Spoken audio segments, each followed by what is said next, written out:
साथियों नमस्कार। ममता बनर्जी तो बंगाल हार रही हैं और जल्दी ही नए साल में 2026 के शुरुआत में ही है बंगाल में आपको भारतीय जनता पार्टी की सरकार दिखेगी। साथियों, जिस तरीके का विरोध ममता बनर्जी एसआईआर के खिलाफ़ कर रही हैं, ये हमें सोचने पे मजबूर कर रहा है कि आखिर ऐसा क्या कांड करके रखा हुआ है ममता बनर्जी ने बंगाल में जो वो ये एसआईआर का विरोध कर रही है। यही एसआईआर बिहार में भी हुआ है और बिहार में किसी बीएलओ को तकलीफ़ नहीं हुई, उसके ऊपर इतना दबाव नहीं हुआ कि उसने आत्महत्या कर ली हो। लेकिन बंगाल में ऐसा क्यों है? तो क्या राज है, इसी को समझने की आज कोशिश करते हैं। साथियों, हुआ ये है कि सीपीएम की सरकार जब से बंगाल में थी और उसके बाद में उस सरकार को गिराकर जब ममता बनर्जी की टीएमसी सत्ता में आई तो उन्होंने सीपीएम की हुई नीतियों का ही अनुपालन किया। सीपीएम ने क्या किया था? सीपीएम ने अपने जो सेक्युलर मतदाताओं के आड़ में बांग्लादेश से आए हुए बांग्लादेशी और बर्मा से आए हुए रोहिंग्याओं को वहाँ पे अनधिकृत तरीके से घुसपैठियों के रूप में घुसाकर वहाँ पे बसाने का प्रयास किया था। आधार कार्ड तो आसानी से वो बना लेते थे, लेकिन उनको मतदाता बनाने की जो प्रक्रिया है और उनका नाम मतदाता सूची में उल्लेख करने का जो एक दर्ज करने का जो एक तरीका उन्होंने अपनाया, ये बहुत ही अचंभित करने वाला है। साथियों, 2204 ऐसे बूथ पाए गए जहाँ पे 2002 से लेके 2003 के बीच में जो पुराना एसआईआर हुआ है उसकी सूची और आज की सूची में कोई भी फ़र्क पड़ा ही नहीं है। साथियों, कहने का ये तात्पर्य है कि पिछले 20 से 22 सालों में 2204 ऐसे सूचियां हैं जिसके अंदर कोई भी फ़र्क नहीं पड़ा है। न तो उसमें कोई मृतक हुआ है, न तो कोई उस वार्ड से निकल के किसी दूसरे जगह रहने गया है और न ही कोई उस वार्ड में रहने के लिए आया है। तो क्या ऐसा संभव हो सकता है? यही एक चीज़ ने केंद्र सरकार के ध्यान को आकर्षित किया, खास तौर पे इलेक्शन कमीशन को आकर्षित किया कि इसके ऊपर क्यों न ध्यान से विशेष रूप से देखा जाए कि बंगाल में आखिर हुआ क्या है और ये कौन सी मोडस ऑपरेंडी या कौन सा तरीका इन्होंने अपनाया है जो रोहिंग्या और बांग्लादेशी घुसपैठियों को वो इतनी आसानी से यहाँ पे मतदाता बना दे रही हैं और उन्हीं के माध्यम से चुनाव के मतदाता के दिन दंगा करवा कर 3 बजे के बाद में किसी भी हिंदू या सेक्युलर, जिसे सही मायने में कहा जाना चाहिए, ऐसे किसी मतदाता को वहाँ पे आके मतदान करने का इजाज़त भी नहीं देती हैं। तो वहाँ पे जो मृत हुए पुराने सीनियर वयस्क लोग थे, इनकी जगह पे घुसपैठिए बांग्लादेशी और रोहिंग्याओं का नाम दर्ज कर दिया जाता था। साथियों, जिस परिवार में एक पिता को 2 बच्चे हैं तो उसकी संख्या बढ़ाकर 4 कर दी जाती थी और उस पिता के 4 बच्चे के नाम पे इनका नाम दर्ज कर दिया जाता था। साथियों, जैसे ही कोई आदमी उस इलाके से, उस मतदाता सूची से किसी कामवश या ट्रांसफ़र करके किसी दूसरे राज्य में या किसी दूसरे ज़िले में चले जाता था तो यहाँ पे उसकी जगह पे, नाम काटने की जगह पे, ये लोग घुसपैठिए रोहिंग्या और बांग्लादेशियों का नाम दर्ज करा देते थे। मतलब ऐसा कोई भी बहाना ये लोगों ने नहीं छोड़ा है। ये मध्य प्रदेश में की एक केस स्टडी है जिसमें पाया गया कि एक पिता के 2 पुत्र थे और दोनों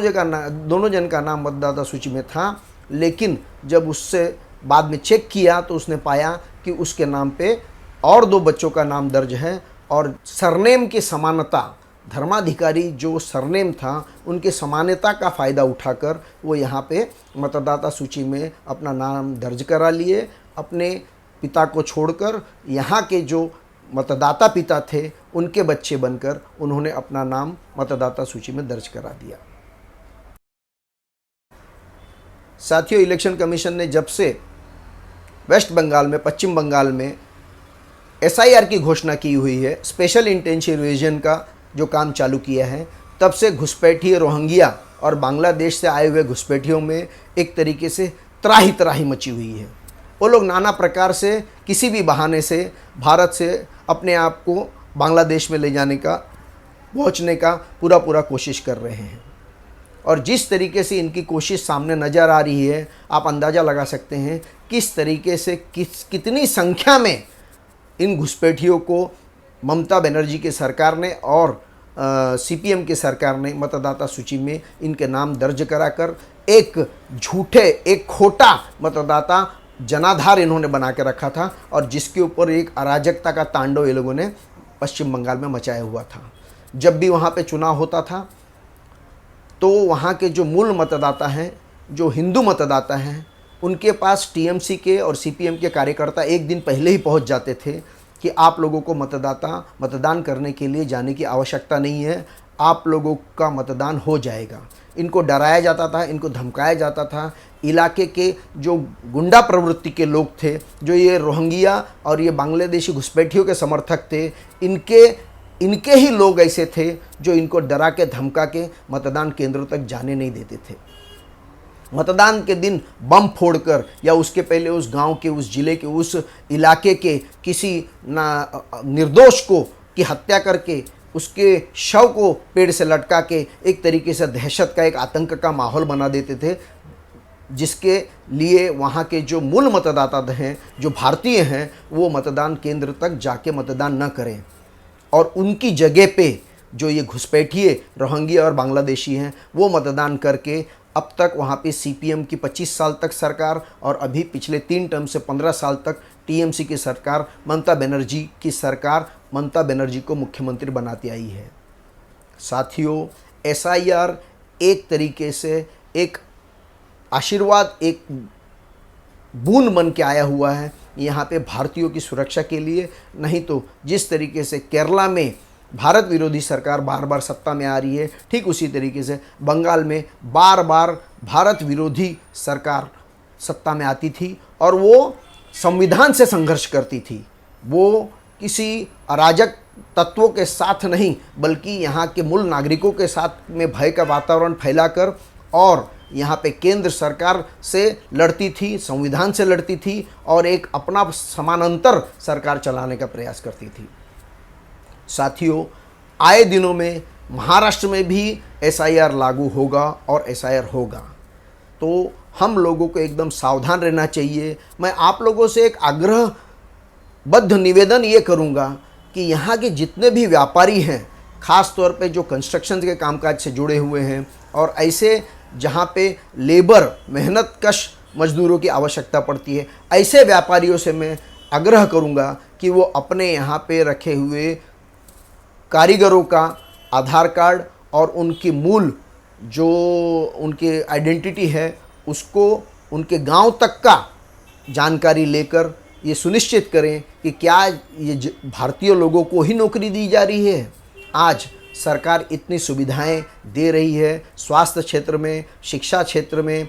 अन्न वाटप हो रहा है और उनको यहाँ तक कि काम करने के लिए, रोज़गार शुरू करने के लिए भी सरकार पैसा दे रही है। लेकिन इस पैसे पे, इस सहयोग पे, इस सहायता पे मूल भारतीय नागरिकों का अधिकार है, न कि इस घुसपैठिए रोहिंग्या और बांग्लादेशियों को। जैसे ही रोहिंग्या और बांग्लादेशी की संख्या यहाँ पे बढ़ती है, साथियों, हमारे देश के गरीबों के हक मारा जाता है, उनके रोजगार का हक मारा जाता है, उनके अन्न का हक मारा जाता है, उनके स्वास्थ्य का हक मारा जाता है, उनके शिक्षा का हक मारा जाता है और कानून व्यवस्था को जो बिगड़ती है उसकी वजह से एक रहने जैसा जो एक शांति का वातावरण होता है वो खंडित होता है और भारत का जो मूल नागरिक है वो अपनी सुरक्षा के लिए, अपने परिवार की सुरक्षा के लिए कहीं और जाके बस जाता है और उस रिक्त की हुई जगह पे फिर घुसपैठिए अपना आक्रमण करके अपना एक वजूद बना लेते हैं, वहाँ पे अपना एक कॉलोनी बना लेते हैं और फिर बाद में सरकार के सारी सुविधाओं पे अपना अधिकार मानते हैं।